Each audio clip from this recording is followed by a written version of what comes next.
Welcome back to the channel. Today we're actually going to go start working on the 59. We're going to start ripping the front end off. I don't know if we're going to get to pulling the cab off today, but we're going to start tearing apart the front end, pull the hood, the fenders, grill, and the rad support and all that, and then start getting access to everything hooked up on the firewall, the brake linkage, clutch linkage, all that kind of thing. So we're going to go hop in the truck. We're going to head over there right now.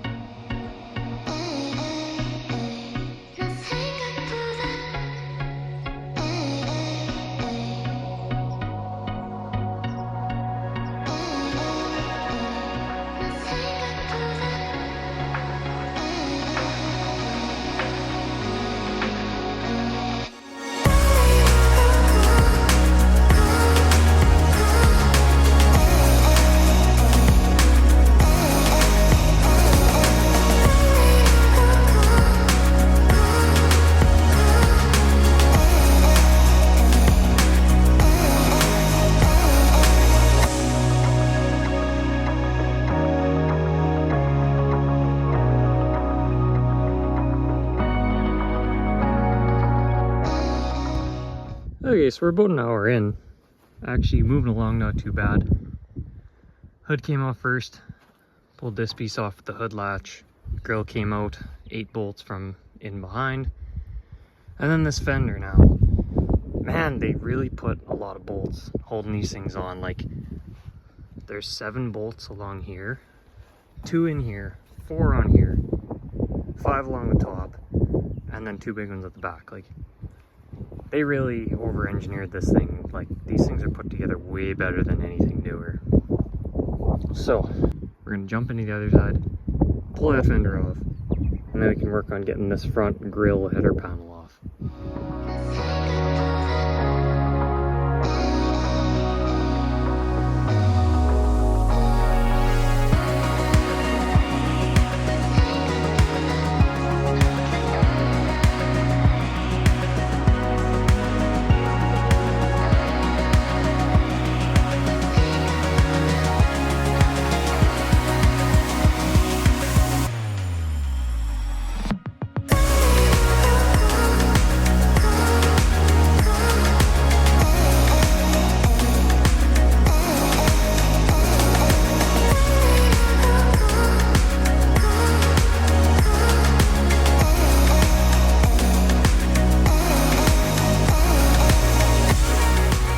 Alright, so we got the whole front end torn off of this thing. Actually wasn't too bad. I think I only broke 2 bolts out of this whole process, which is a lot less than I thought it was going to. So that's all we're going to do for today. We're going to load these up, take these back home, and then next time when we come out here we have to unhook all these hoses, all these lines.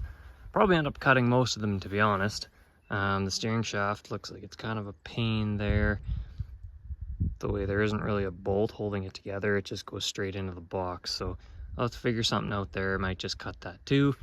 Brake pedal linkage, clutch linkage, and all the other miscellaneous things, the shifter on the inside, and then obviously undo the cab mounts. And then the only thing other than that, we'll cut these bolts for the front bumper and take it.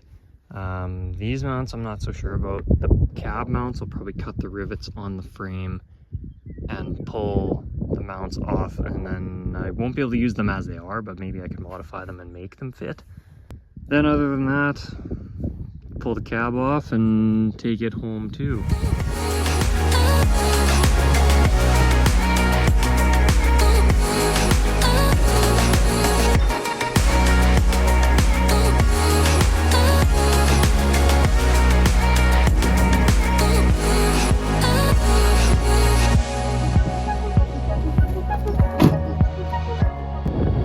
Back, it's a new day. We're gonna try and get this cab pulled today.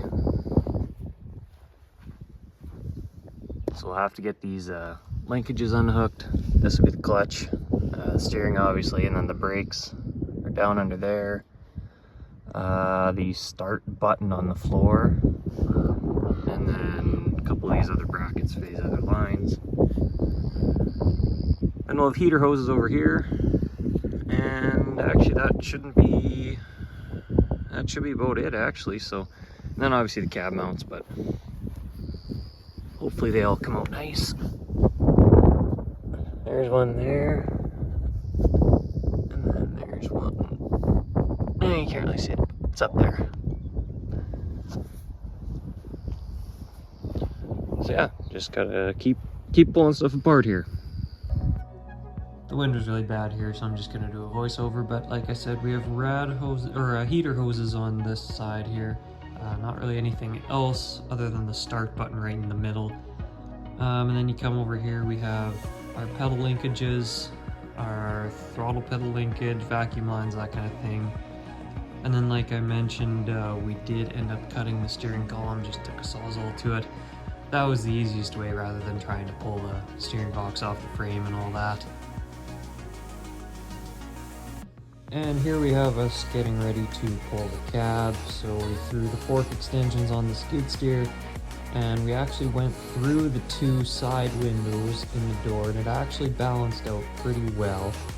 It's not the most ideal way of doing it. I would have liked to just go right on the pinch weld of the door frame, not so much in the window frame, but this was just the way we had to do it. And we got it loaded up on the trailer here, ready to take back to my place. All right, made it back. We got the cab, we got the skid steer to help unload it. Pretty soon we'll pull the Dodge out of there, start stripping it down, get this thing unloaded, get the two cabs swapped around. But yeah, just made the trip.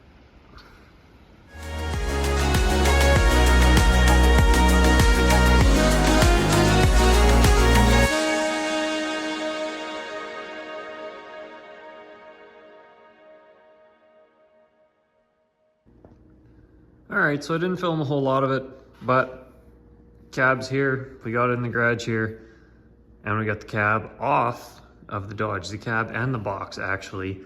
So the box we just set outside, cab is off back where this truck was.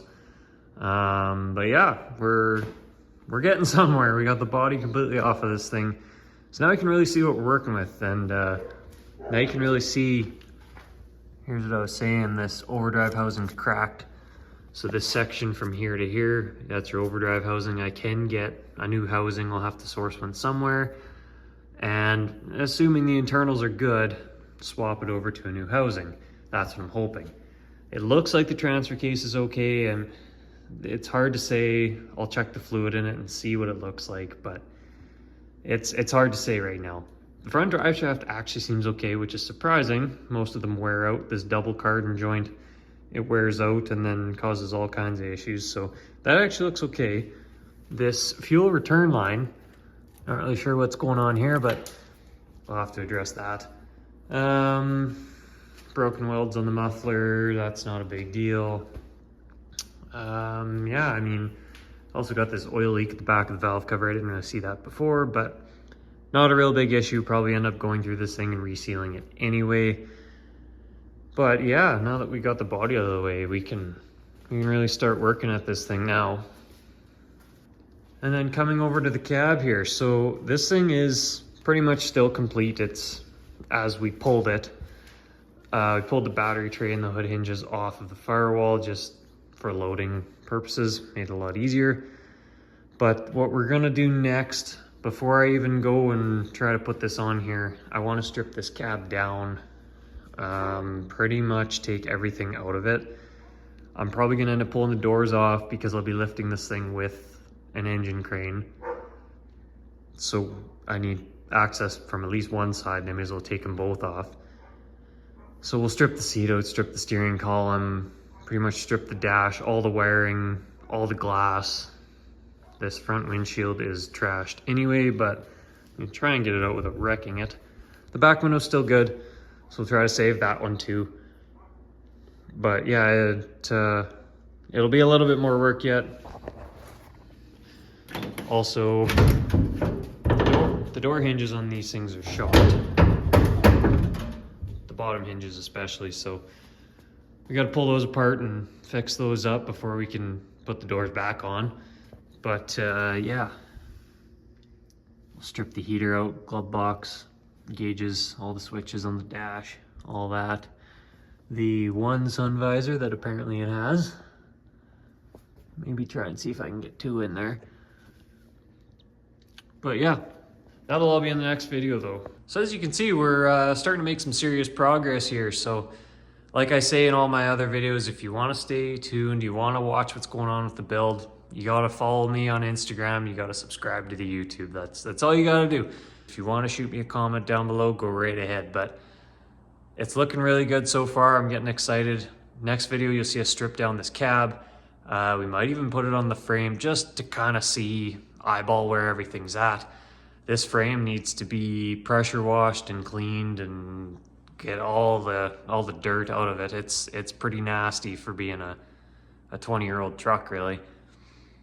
So we'll get the frame all cleaned up, we'll get this thing stripped down, and then we can try putting the two together and see what we can figure out to make them stay together for good.